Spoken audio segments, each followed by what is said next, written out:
Hello बच्चों, कैसे हैं आप। चलिए आज मैं आपके लिए लाई हूँ क्लास 9th की साइंस की वर्कशीट नंबर 19 जो कि 17 अगस्त के लिए है, यानी कि मंडे के लिए। देखिए यहाँ पे है कि जीवन की मौलिक इकाई। जीवन की मौलिक इकाई क्या होती है? जीवन की मौलिक इकाई होती है कोशिका। इसीलिए ये बहुत इम्पॉर्टेंट है और इसीलिए इसका नाम भी, टॉपिक का नाम ही इन्होंने जीवन की मौलिक इकाई रखा है। देखते हैं अब ये कोशिका क्या है, इसे हम आगे बढ़ते हैं। जिज्ञासा दीदी, प्याज की झिल्ली को सूक्ष्मदर्शी से देखने पर उसमें छोटी छोटी कुछ आयताकार कोशिकाएं दिखाई देती हैं। सबसे पहले हम ये जान लेते हैं कि ये प्याज की झिल्ली क्या होती है। प्याज जो कि हम सभी अपने घरों में खाते हैं, जब हम उसे छीलते हैं तो इस तरीके से कुछ परतें निकलती हैं। अगर हम इस परत में से एक हल्की सी लेयर, आप ये दिख रही हो कि झिल्ली जैसी नुमा रचना एक नज़र आती है, इसको हाथ से या किसी चिमटी से पकड़ के खींचें तो इस तरीके से वो अलग हो जाती है। ये ही है प्याज की झिल्ली। अब अगर इस झिल्ली को हम स्लाइड पर रखकर माइक्रोस्कोप के नीचे रखें और देखें तो हम देखते हैं कि यह कुछ इस तरीके की आयताकार रचनों से मिलकर बनी हुई है। ये हर एक खाना एक कोशिका को दर्शाता है।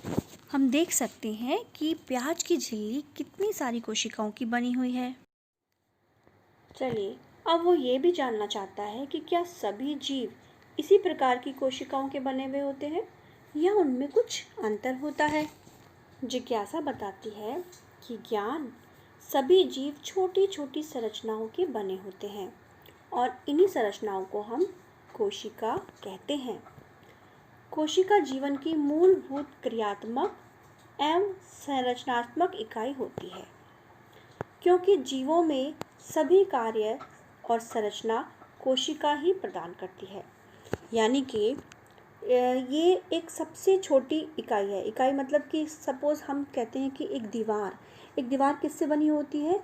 एक एक ईंट से मिलकर। तो जो एक ईंट है वो एक कोशिका हो गई और ये छोटी छोटी ईंटें जब मिलेंगी तो पूरी दीवार बन जाएगी। तो इसी तरह से जब ये छोटी छोटी कोशिकाएं मिलती हैं तो क्या करती हैं? पूरा जीव बना देती हैं। तो क्योंकि इसने इसको बोला है कि ये एक क्रियात्मक इकाई का मतलब क्या होता है कि यानी कि इस जीव में जो भी क्रियाएं होती हैं, हमारे शरीर के अंदर कोई भी क्रिया होती है वो सभी इन कोशिकाओं के द्वारा होती है।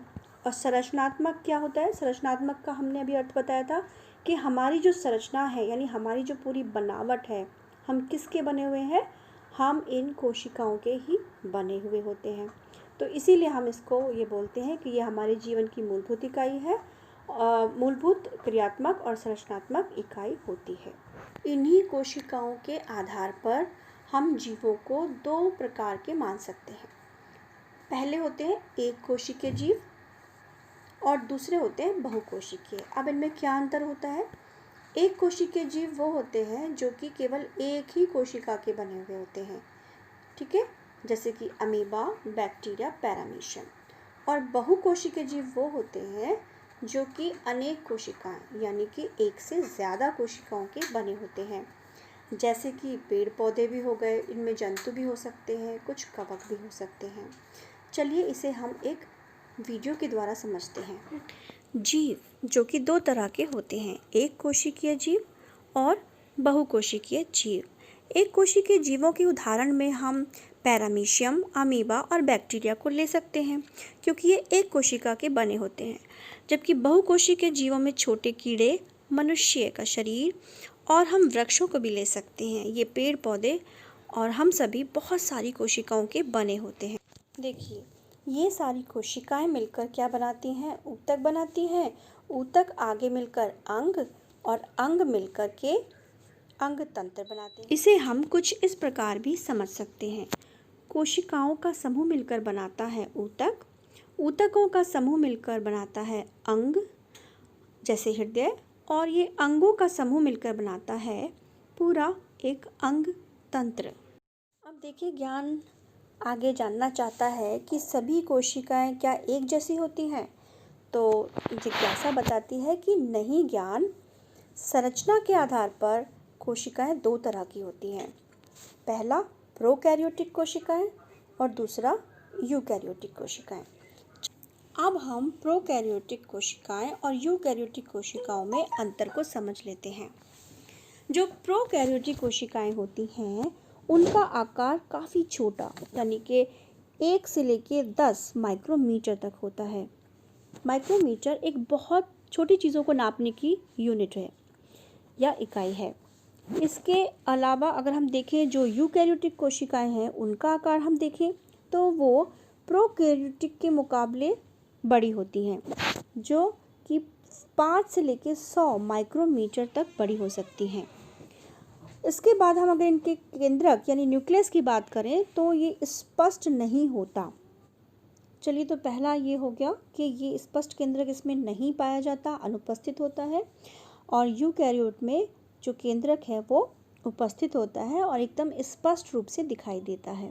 प्रोकैरियोट्स और यूकैरियोटी में अगला अंतर क्या है कि प्रोकैरियोट में केंद्रक काय उपस्थित होता है और जो यूकैरियोट कोशिकाएं होती हैं उनमें केंद्रिका उपस्थित होती है। केंद्रिका क्या होती है? जैसे कोशिका है और कोशिका के अंदर ये हमारा केंद्रक है, तो केंद्रक के अंदर भी एक हमें रचना दिखाई देती है, इसको हम केंद्रिका कहते हैं। अगला क्या है कि प्रोकैरियोट्स में विशिष्ट अंगक उपस्थित होते हैं और यूकैरियोट्स में विशिष्ट झिल्ली युक्त कोशिका अंगक उपस्थित होते हैं।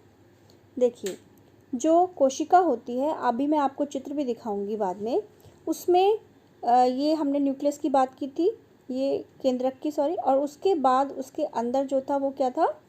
केंद्रिका थी। इसके अलावा भी यहाँ पर कुछ अंगक होते हैं, उनके नाम हम बाद में बताएंगे।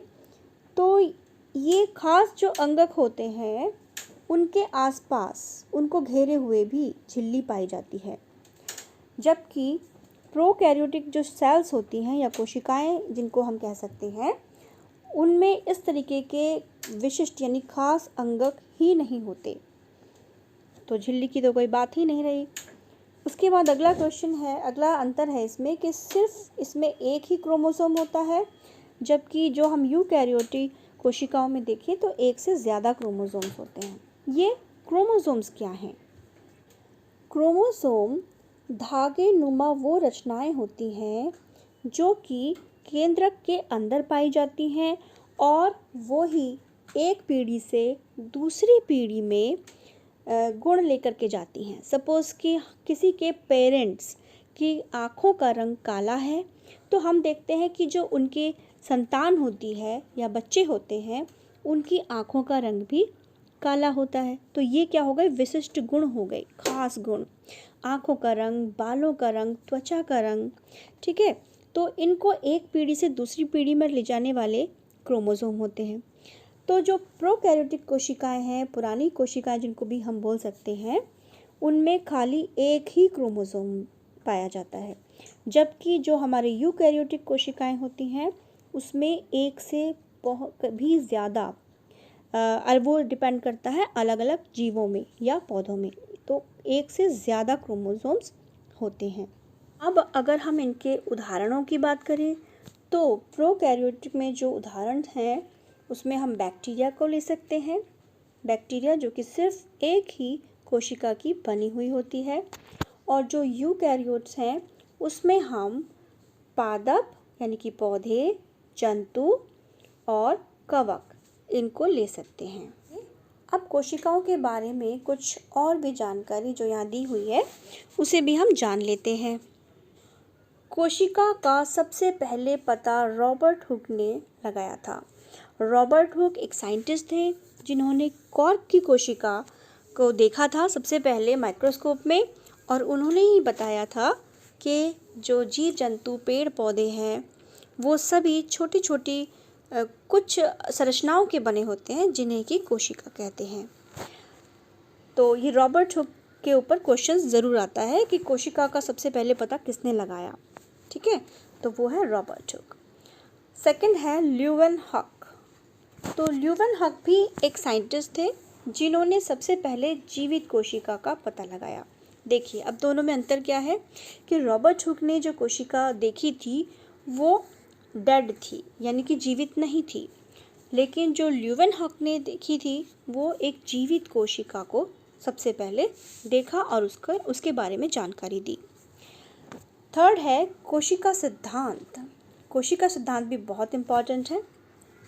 ये क्या है कि सभी जीव कोशिकाओं से बने हैं और सभी कोशिकाएं पूर्ववर्ती यानी कि पहले वाली कोशिकाओं से बनी हैं। देखिए, हम सभी किससे बने हैं? कोशिकाओं से बने हैं, ये बात तो स्पष्ट हो चुकी है। और हमारी जो कोशिका हैं आज वो विकसित कोशिकाओं में आती हैं, लेकिन हमारे कोई ना कोई पूर्वज थे।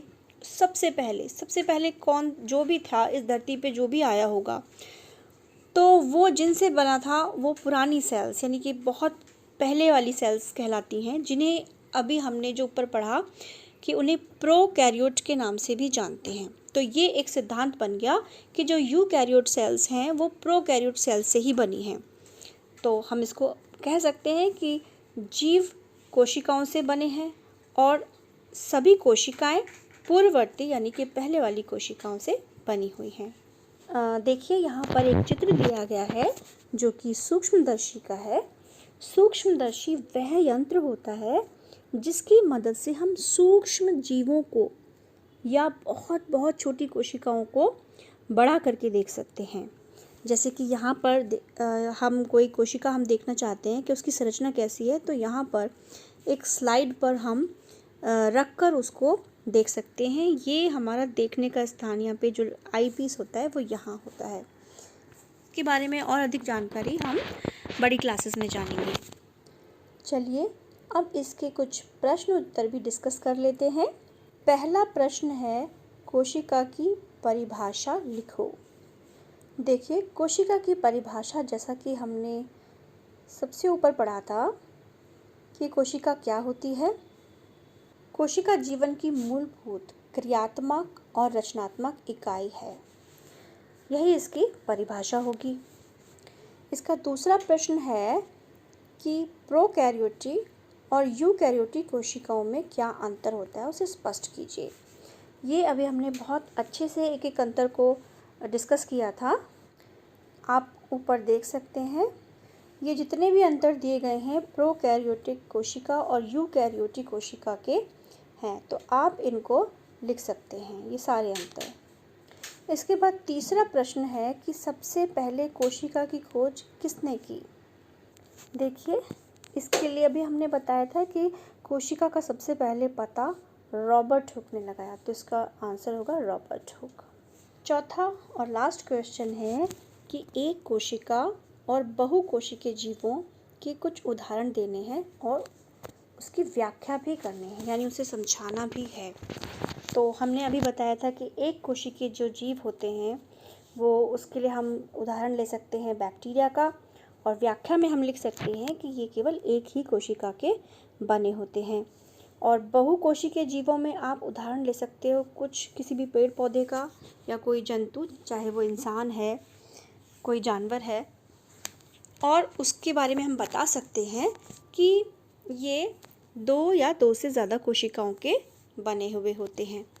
तो इस प्रकार हमने सभी प्रश्नों को अच्छी तरह से डिस्कस कर लिया है और वर्कशीट को भी बहुत अच्छे से समझ लिया है। इसके अलावा अगर आपको वर्कशीट समझने में या किसी क्वेश्चन को करने में प्रॉब्लम हो, तो आप एक बार फिर से इसको वीडियो को देखिए, और अगर उसके बाद आप अपने क्वेश्चंस के आंसर को मैच करना चाहते हैं, तो उसके लिए मैं एक आंसर की साथ में अटैच करके दे रही हूँ। आप अपने आंसर करने के बाद वहाँ पर भी मैच कर सकते हैं। आप इसको पॉज करके देख सकते हैं। यहाँ मेरा आपके लिए एक मैसेज है कि अगर आप चाहें कि मेरी वर्कशीट आपको टाइम से मिल जाए, तो आप मेरे चैनल को सब्सक्राइब कर लीजिए और बेल आइकन को भी प्रेस कर लीजिए। Bye bye.